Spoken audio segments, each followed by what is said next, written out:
নাটোরের বড়াইগ্রামে বাসাবাড়িতে জোরপূর্বক প্রবেশ করে এক নারী ৩৪কে পরকীয়ার অপবাদ দিয়ে ৩ ঘণ্টা আটকে রেখে শারীরিক নির্যাতন, অশ্লীলতাহানি ভিডিও ধারণ ও অস্ত্রের ভয় দেখিয়ে ৩ লক্ষ টাকা চাঁদা আদায় করার অভিযোগ উঠেছে স্থানীয় ছাত্রদলের চিহ্নিত কয়েকজন নেতাদের বিরুদ্ধে।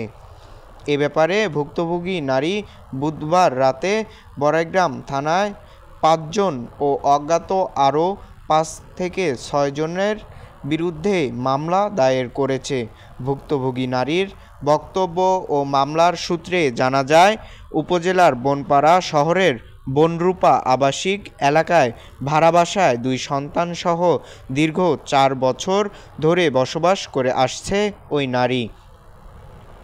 ওই নারীর স্বামী দেশের বাইরে কর্মরত। গত শনিবার দুপুর 12:30টার দিকে ওই নারীর বাসায় বেড়াতে আসে আত্মীয় সম্পর্কের এক বড় ভাই ৪৫।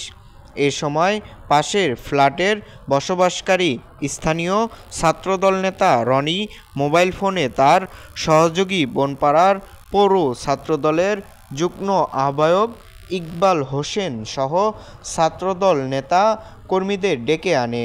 অতঃপর তারা ওই নারীর ঘরে ঢুকে ওই নারীর আত্মীয় সম্পর্কের বড় ভাইকে ঘিরে পরকীয়ার অপবাদ দেয় এবং পিস্তল দেখিয়ে আপত্তিকর অবস্থায় যেতে বলে, মারধর করে ও ভিডিও ধারণ করে। এক পর্যায়ে মিডিয়ার লোক ডেকে আনবে, ভিডিও ভাইরাল করবে, এই ভয় দেখিয়ে তারা ১০ লক্ষ টাকা চাঁদা দাবি করে। এই চাঁদা দেওয়ার ক্ষমতা তাদের নেই এমন স্বীকার করে পা ধরে মাফ চাইলেও তারা যে কোনো উপায়ে হোক চাঁদার টাকা দেওয়ার জন্য শারীরিক নির্যাতন চালাতে থাকে।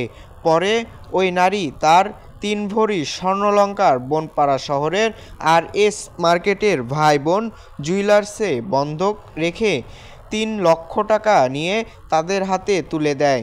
এ সময় তারা বাকি ৭ লক্ষ টাকা ৩ দিনের মধ্যে দেওয়ার জন্য হুমকি দিয়ে বেলা ৩:৩০টার দিকে স্থান ত্যাগ করে। এ ঘটনার পর ভুক্তভোগী ওই নারী উপজেলা নির্বাহী অফিসারের সহায়তায় মামলা দায়ের করেন।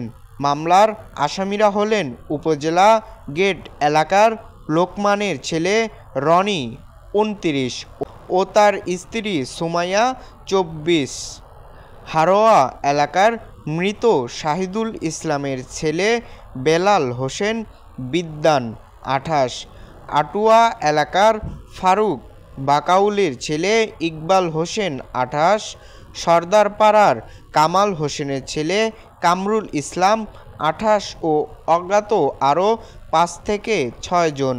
ওসি গোলাম সারোয়ার হোসেন জানান, এ ব্যাপারে থানায় একটি মামলা রুজু করা হয়েছে। ঘটনার পর আসামিরা সকলেই পলাতক। তাদেরকে আটক করার জন্য পুলিশ বিভিন্ন স্থানে অভিযান অব্যাহত রেখেছে।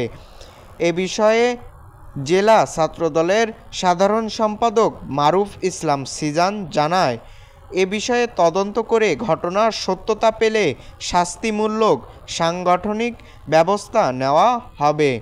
রাহিদ হোসাইন, বনলতা, IPTV, নাটোর। 10 লাখ টাকা কোথায় পাবো?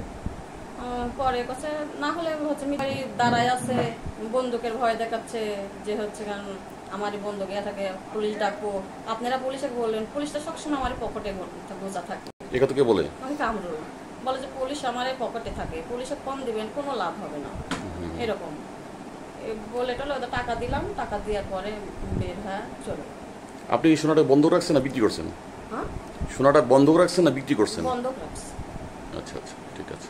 ৩ লক্ষ টাকা হচ্ছে পাশের এরা। পাশের কি নাম?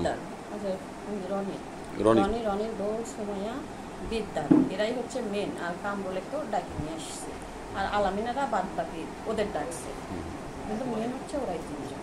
এটা আমি খবর পাইছি এবং আমাকে যে খবরটা দিছে তার হচ্ছে ইয়েও আছে, আমার কাছে রেকর্ডিংও আছে।